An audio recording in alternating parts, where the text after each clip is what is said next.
Hello everyone, welcome to GNU according to CD. So guys, one thing about me that I hate the most is being accused of a crime I did not commit.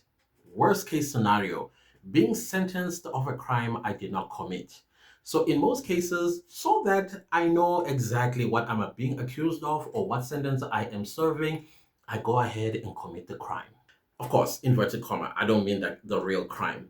So, of course, the story of Chidima Vanessa on where Argentina has really gotten us on our toes and also rebelling against this label. Not exactly rebelling, pushing back on this label that every time when South Africans rise or raises some concerns that are happening in our communities, we get labeled with xenophobia. When a Nigerian is caught red-handed, I remember there was a report some years ago where a Nigerian was caught red-handed with drugs, and he looked at the police and said, "This is xenophobia." Imagine that.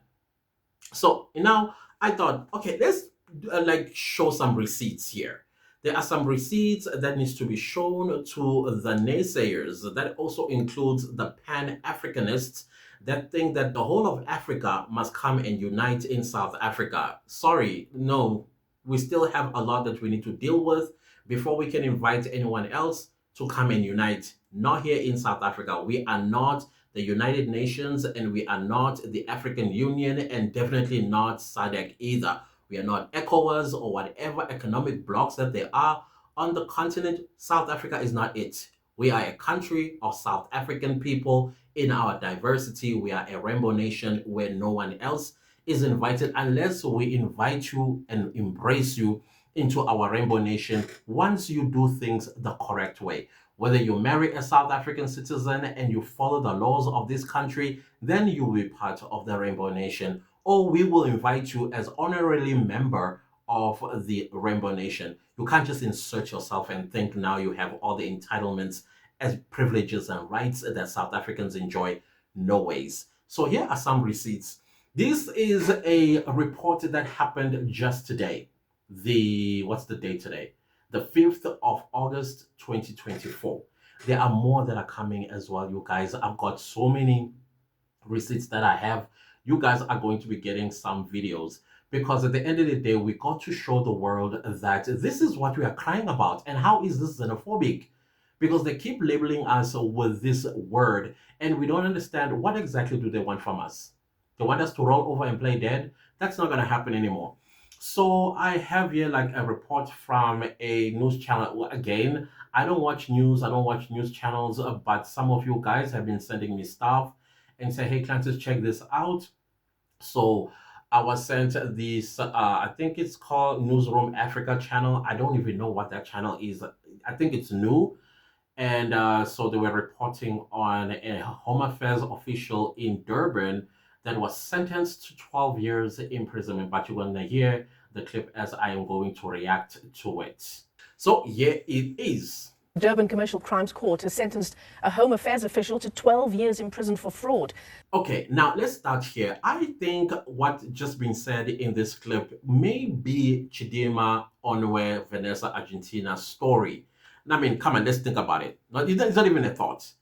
Her father is a Nigerian man. Possibly he came to South Africa for what all other Nigerians do. I'm assuming drugs. Because so far, I'm yet to come across a Nigerian that does a legitimate job at the office. I mean, if you walk down our streets, you will not walk 2 streets down without finding a group of Nigerians just standing in the street corner. I mean, you did not come over 6,000 kilometers from your country to stand in a street corner of a foreign country. What are you doing in that street corner?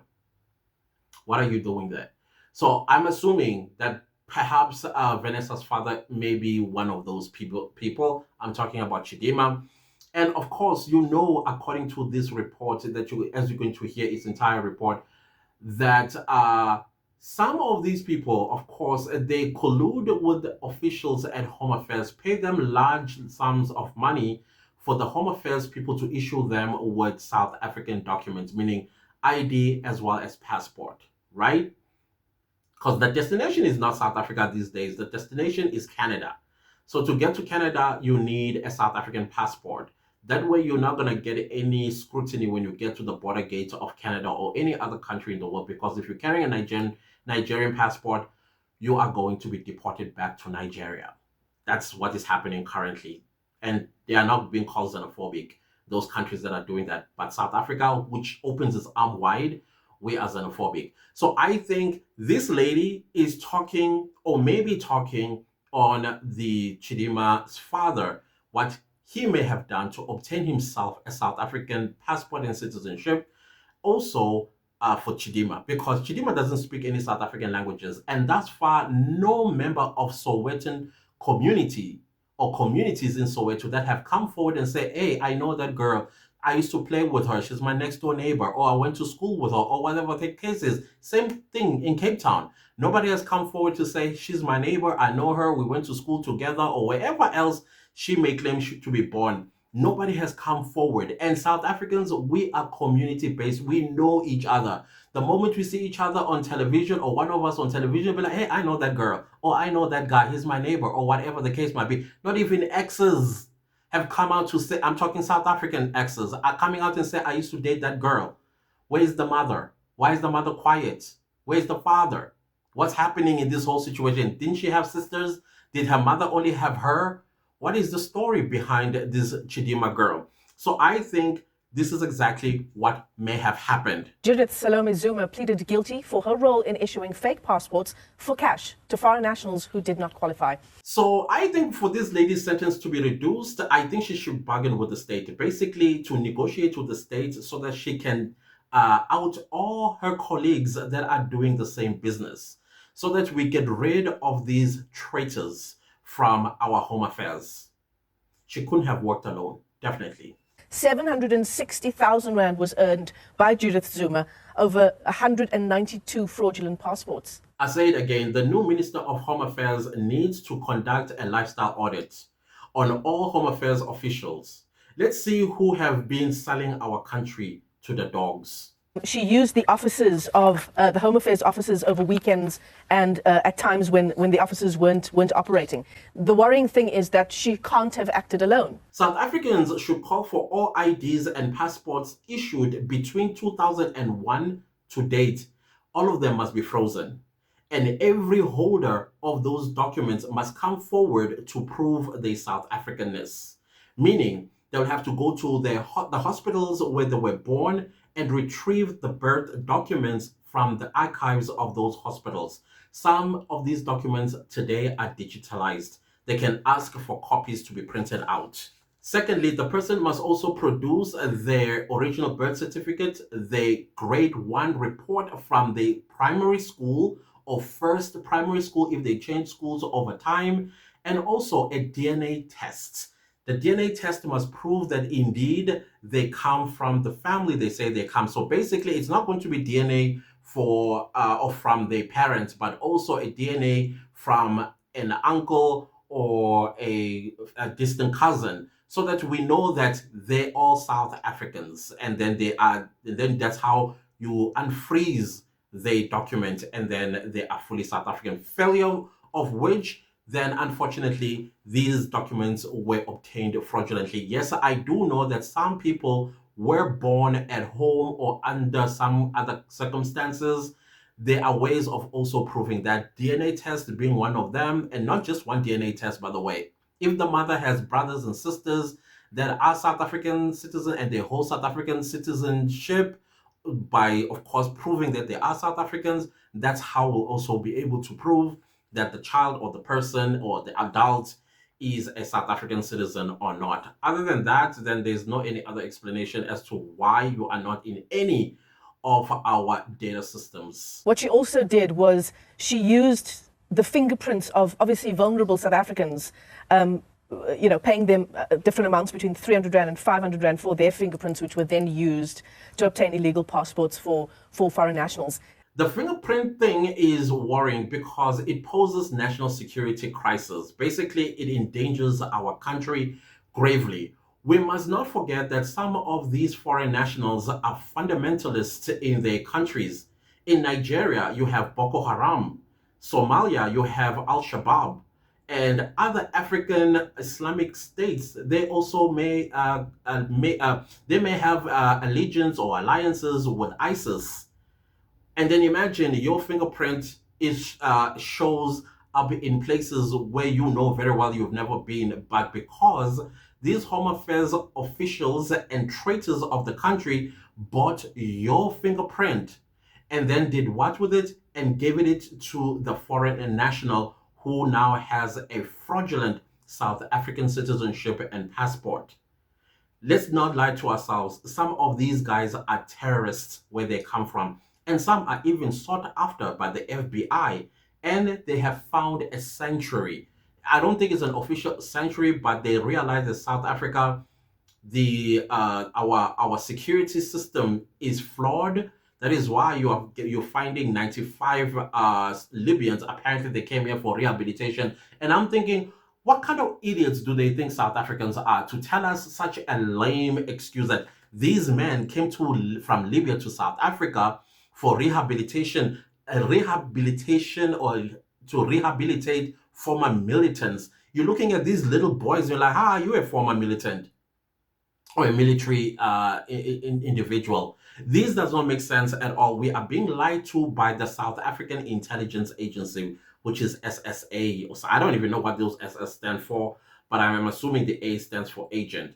But now we need to worry, just like how we used to worry about our IDs. You woke up one morning, fell in love with somebody, and then you decide to marry each other. However, you go to Home Affairs to register your marriage, and then you are told, but you are already married. Remember those days? Now we all now had to dial a certain SMS number just to check if we are not married to a Mr. Abogyaye or something like that. I remember somebody, it's not a person that I know, but it's a friend. It's a friend of a friend of a friend who is a female. And I went to school with this female lady, and she fell in love, and then she needed to get married. She went to Home Affairs to register the marriage certificate. She was told that she's married already, and the reason why I'm saying Abogyaye is because I remember very well that it was a Mr. Abogyaye that she married. I think it's an Igbo person. And so they formulated a plan on how to get this Mr. Abogyaye, because where is she going to get him from so that he can divorce her and then she's able to marry her South African sweetheart? No, that's what they did to get this man to come wherever they were. I'm not going to mention where. They went from one bank to another, basically going to withdraw large sums of money. They went to Standard Bank. There was no account of such a person. They went to basically all the banks. You know, the one bank many black South Africans don't even think about, even though it exists. I know there are black South Africans that bank there. Uh, Eventually, I remember when they were talking, I was in the group when they were talking, and they said, hey, we've tried every bank. And then I was like, did you try Netbank? They're like, oh, yeah, we didn't try Netbank. They went to Netbank to withdraw large sums of money in the hope that this individual lives in the same city as them and not far away as well from where the bank is. So there was indeed a net bank not far from where we all assumed Nigerians may be not far away from. And she withdrew. And we heard that when these Nigerians, when they open bank accounts, they also open the bank accounts on behalf of their ghost wives, and they only use initials. They don't do the whole signing thing. They do initials. So of course, my friend's friend just put her initials on the check. Back then, it was the check. It was not how what do you call this? I mean, you walk into a bank, you take it to the bank, and that whole shenanigan. And so she would throw large sums of money, and then everybody went to the foyer of the bank to wait for anybody that is going to walk in, kicking and screaming to ask how much, why did the bank withdraw so much money? Because at that time, notifications, every time I think when you withdrew 100 Rand, you would get notification. So a notification, of course, was sent to this Nigerian man. In no more than 45 minutes, this Nigerian man walked in, but these people already had the police and everybody ready for whoever's going to walk through that door to complain about money that went out of their account without their knowledge. So they didn't call the husband um, to confirm that so much money is being, what do you call this, being withdrawn, but because she's the wife of this individual. So they gave her the money. And then indeed, apparently a Nigerian walked in and he went to inquire and the police pounded on him. When they pounded on him, the lady already had her divorce papers already. So she just told him, listen, can you please sign here? Divorce me. This is the person I'm marrying. He acted and is like, sir, please do that. He said, but first I need my money. Like, no, sign, then you get your money. Indeed, he signed. Did you think she was that dumb that she was going to give the money back to this Nigerian man? No. He was arrested and then he was sent back to Nigeria and he was slapped with a status that I'm going to mention towards the end of this video. So that is how the ID thing as well also began to die, because many South Africans were, I think they were starting to do the same thing. If you marry me, I will find you and then I will wipe you clean in your bank account. So this is why IDs and passports issued in 2001 to date must be frozen so the real South Africans emerge. This also includes naturalized people, people with permanent residence, and also people that just got married to South African citizens and they got their permanent residency or citizenship. Freeze everything.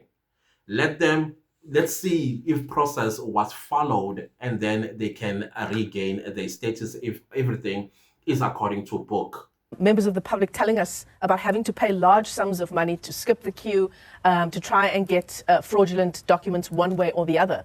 This appointment thing at Home Affairs is flawed. As a matter of fact, it doesn't work at all. I don't understand why South Africans must use the same Home Affairs officers as foreigners, because as far as I'm concerned, South Africans should always come first.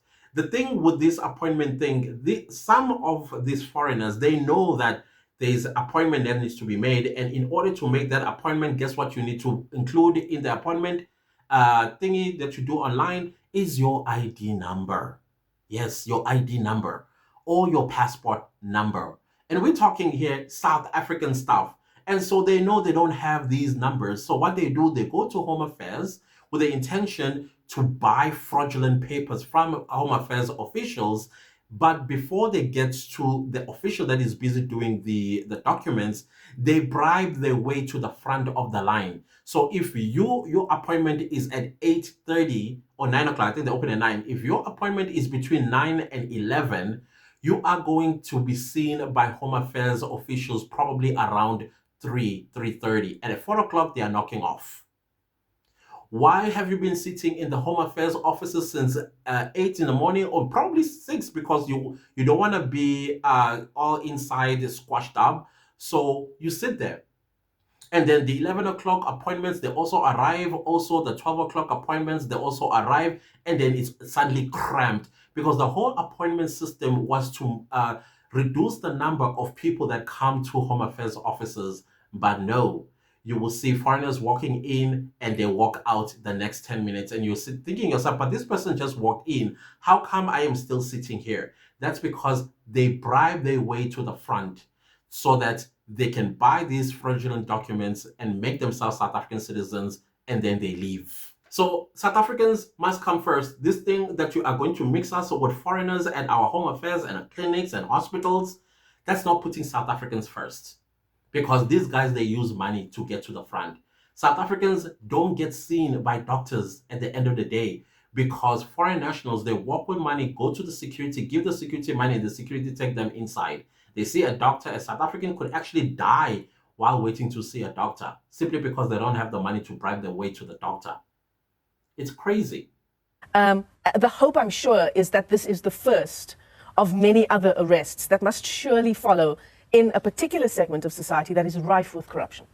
Going back to the Chidima story and her Nigerian father, as you've heard in the report, obviously, if Chidima's father did indeed obtain Chidima and himself legal, inverted commas, documents which made them South African citizens, those documents will look and feel real because those evil Home Affairs traitors would have issued them with legit looking papers.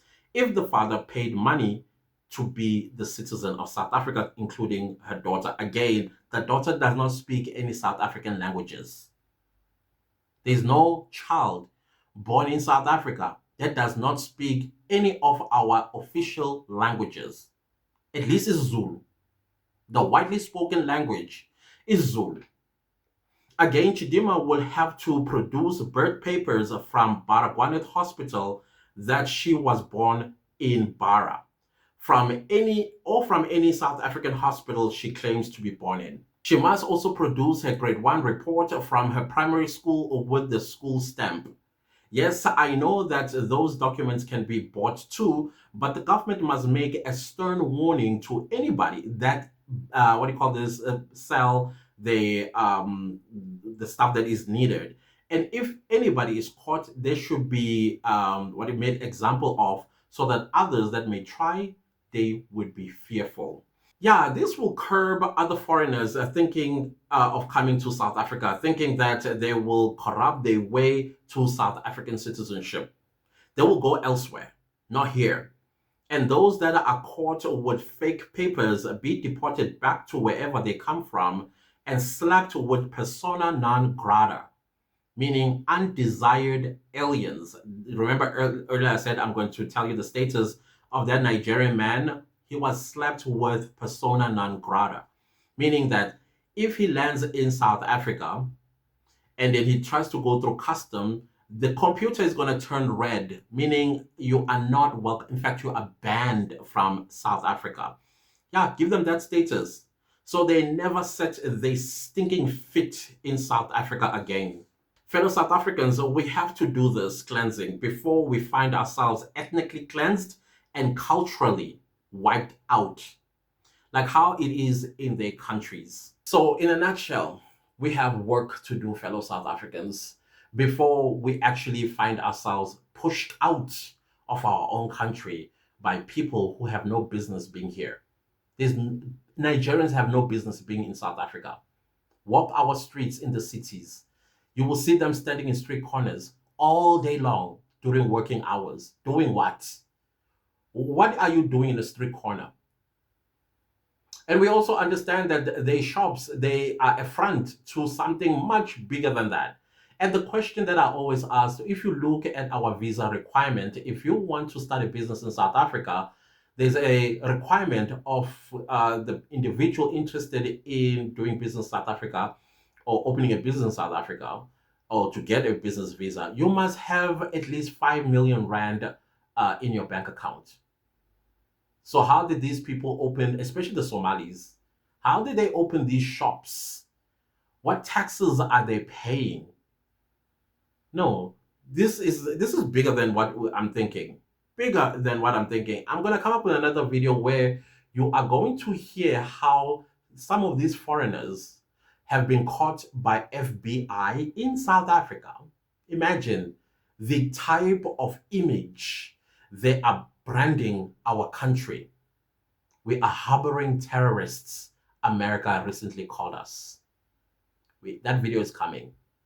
So do not leave this video without liking, commenting, sharing, and subscribing. Thank you so much for your support. I highly appreciate you guys so very much. I see you all. Thank you. Thank you so much. This will continue to be a patriotic train. Those of you that are not welcomed, you're just not welcomed, period.